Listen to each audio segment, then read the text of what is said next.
ప్రపంచంలో మొట్టమొదటి ప్రత్యక్ష నీటి అడుగున ఇంటర్వ్యూను నిర్వహించిన ద్వీప దేశం ఏది? పలావ్. పసిఫిక్ ద్వీప దేశమైన పలావు అక్టోబర్ 2025లో ప్రపంచంలోనే మొట్టమొదటి ప్రత్యక్ష నీటి అడుగున ఇంటర్వ్యూను నిర్వహించింది.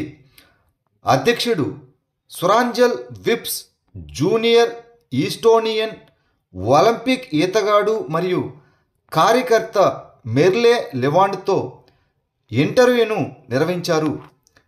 ఈ కార్యక్రమం సముద్ర రక్షణ గురించి అవగాహన పెంచడం లక్ష్యంగా పెట్టుకుంది.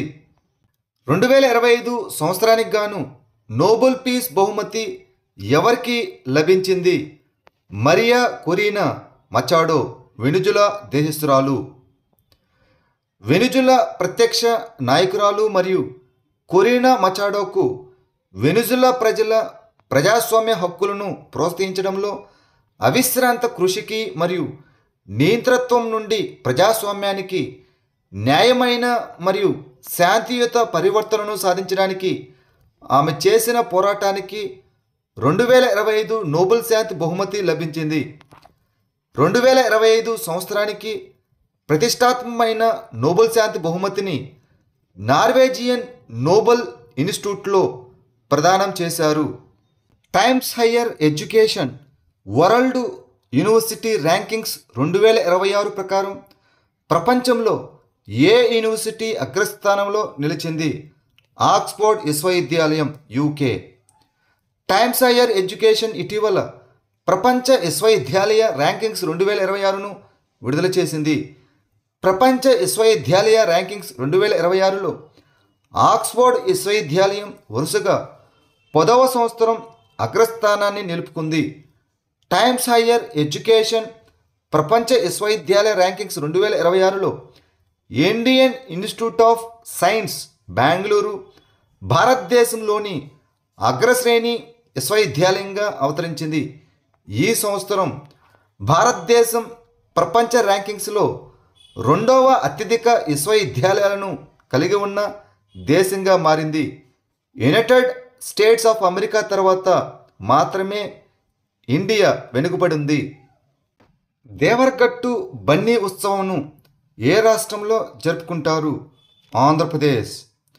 దేవరగట్టు బన్నీ ఉత్సవం అనేది ఆంధ్రప్రదేశ్లోని కర్నూలు జిల్లాలో జరుపుకునే పురాతన పండుగ. ఈ పురాతన పండుగ విజయదశమి రాత్రి ముగుస్తుంది మరియు ఒక ఆచార కర్రల పోరాటాన్ని కలిగి ఉంటుంది.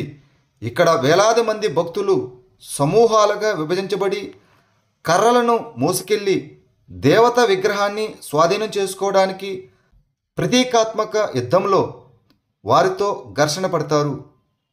ఫిలిప్పీన్స్లోని మనీలాలో జరిగిన గ్రాండ్ ఫినాలేలో భారతదేశపు మొట్టమొదటి మిసెస్ యూనివర్స్ 2025 కిరీటాన్ని ఎవరు గెలుచుకున్నారు?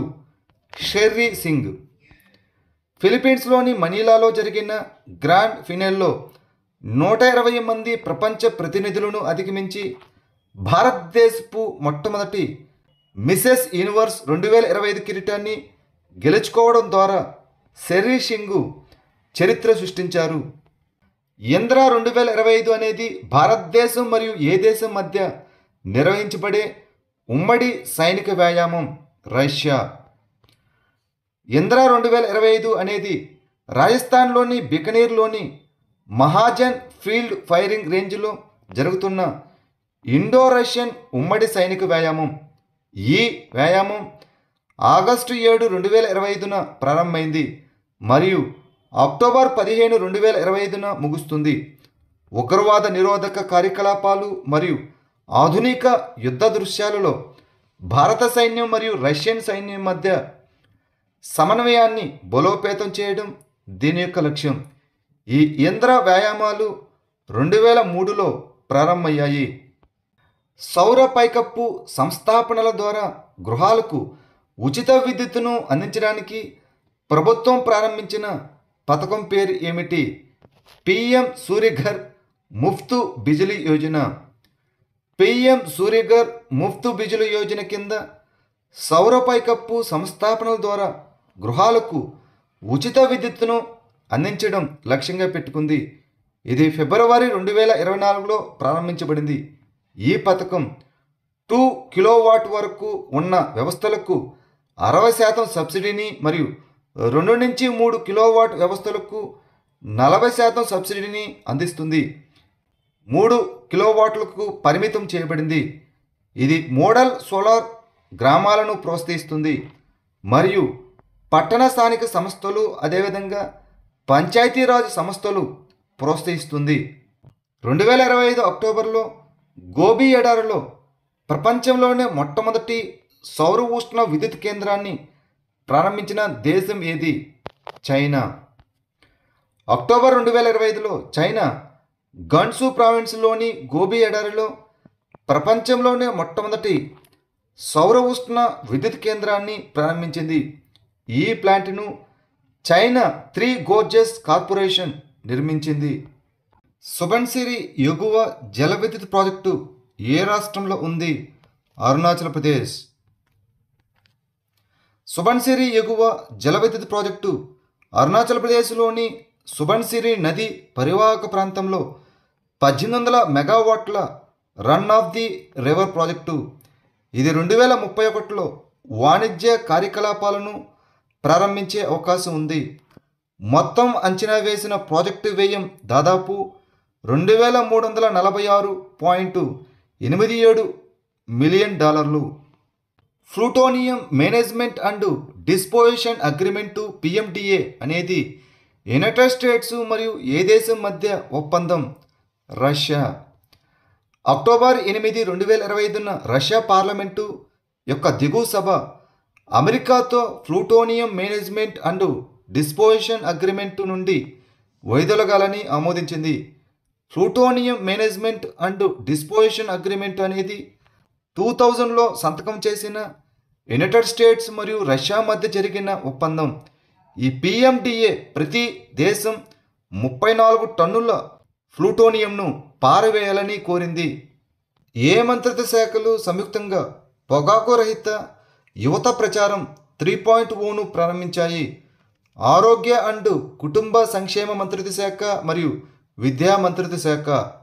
ఆరోగ్య అండ్ కుటుంబ సంక్షేమ మంత్రిత్వ శాఖ సహకారంతో విద్యా మంత్రిత్వ శాఖ పొగాకు రహిత యువత ప్రచారం 3.0ను ప్రారంభించింది. ఈ 60 రోజుల జాతీయ ప్రచారం పిల్లలు మరియు యువతకు విద్య మరియు సాధికారత కల్పించడం ద్వారా పొగాకు రహిత తరాన్ని సాధించడం లక్ష్యంగా పెట్టుకుంది. ఈ ప్రచారం పొగాకు వాడకాన్ని నిరోధించడం, మానివేయాలనుకునే వారికి మద్దతు ఇవ్వడం మరియు పాఠశాలలు అదేవిధంగా ఉన్నత విద్యా సంస్థల్లో ఆరోగ్యం మరియు శ్రేయస్సును ప్రోత్సహించడంపై దృష్టి పెడుతుంది. PM కుసుమ్ పథకం యొక్క నోడల్ మంత్రిత్వ శాఖ ఏది? నూతన మరియు పునరుత్పాదక ఇంధన మంత్రిత్వ శాఖ. కేంద్ర ప్రభుత్వం PM కుసుమ్ అనగా ప్రధానమంత్రి కిసాన్ ఊర్జా సురక్ష ఏవం ఉత్థాన్ మహాభియాన్ పథకాన్ని రైతులకు ఇంధనం మరియు నీటి భద్రతను అందించడానికి అదేవిధంగా వారి ఆదాయాన్ని పెంచడానికి ఈ పథకం 2019లో ప్రారంభించబడింది. వ్యవసాయాన్ని డీజిలైజ్ చేయడం మరియు పర్యావరణ కాలుష్యాన్ని తగ్గించడం కూడా దీని యొక్క లక్ష్యం. మార్చి 2026 నాటికి 34,800 మెగావాట్ల సౌర సామర్థ్యాన్ని జోడించడం దీని యొక్క లక్ష్యం. నూతన మరియు పునరుత్పాదక ఇంధన మంత్రిత్వ శాఖ దీని యొక్క నోడల్ మంత్రిత్వ శాఖ. ఇటీవల వార్తల్లో కనిపించిన INS సట్లెజ్ ఎలాంటి నౌక? ఇదొక హైడ్రోగ్రాఫిక్ సర్వే నౌక. భారతదేశం మరియు మారిషస్ మధ్య 18వ జాయింట్ హైడ్రోగ్రాఫిక్ సర్వే కోసం INS సట్లెజ్ మారిషస్లోని పోర్ట్ లూయిస్కు చేరుకుంది. ఇది భారత నౌకాదళం యొక్క ప్రత్యేక హైడ్రోగ్రాఫిక్ సర్వే వెజల్. ఈ నౌకను గోవా షిప్యార్డ్ లిమిటెడ్ నిర్మించింది మరియు 1993లో ప్రారంభించబడింది. ఇది దక్షిణ నేవల్ కమాండ్ కింద కొచ్చిలో ఉంది. ఇటీవల వార్తలో కనిపించిన మార్డెల్ ప్లాటా కాన్యన్ ఏ దేశంలో ఉంది? అర్జెంటీనా. అర్జెంటీనాలోని మార్ డెల్ ప్లాటా కానెన్కు ఇటీవల జరిపిన యాత్రలో గాజు స్క్విడ్లు మరియు గులాబీ ఎండ్రకాయలు సహా 40కి పైగా కొత్త లోతైన సముద్ర జాతులు కనుగొనబడ్డాయి. ఈ మార్ డెల్ ప్లాటా కానెన్ బ్యూనస్ ఎయిర్స్ ప్రావిన్స్ నుండి 250 నుంచి 300 కిలోమీటర్ దూరంలో ఉంది మరియు ఇది అర్జెంటీనాలోని అతిపెద్ద జలాంతర్గామి లోయల్లో ఒకటి. ఇది భయంకరమైన ఇసుక అవక్షేపాలను కలిగి ఉంది. జలాంతర్గామి లోయ అనేది వాలులు మరియు నిటారుగా ఉన్న నీటి అడుగున లోయ. అంతర్జాతీయ సౌర కూటమి అనగా ISA international solar alliance assembly 8వ సెషన్కు వేదికైన నగరం ఏది? న్యూఢిల్లీ. అంతర్జాతీయ సౌర కూటమి అసెంబ్లీ యొక్క 8వ సెషన్ అక్టోబర్ 27 నుంచి 30 వరకు న్యూఢిల్లీలోని భారత మండపంలో జరుగుతుంది. ఈ ఐఎస్ఏను భారతదేశం మరియు ఫ్రాన్స్ 2015లో ప్యారిస్లోని COP21లో ప్రారంభించాయి మరియు 124 సభ్య దేశాలు అదేవిధంగా సంతకం చేసిన దేశాలు ఉన్నాయి. ఈ ఐఎస్ఏ సౌరశక్తి విస్తరణ, ఇంధన ప్రాప్యత మరియు భద్రతను ప్రోత్సహిస్తుంది. ముఖ్యంగా గ్లోబల్ సౌత్లో వ్యవసాయం, ఆరోగ్యం, రవాణా మరియు విద్యుత్ రంగాలకు మద్దతిస్తుంది.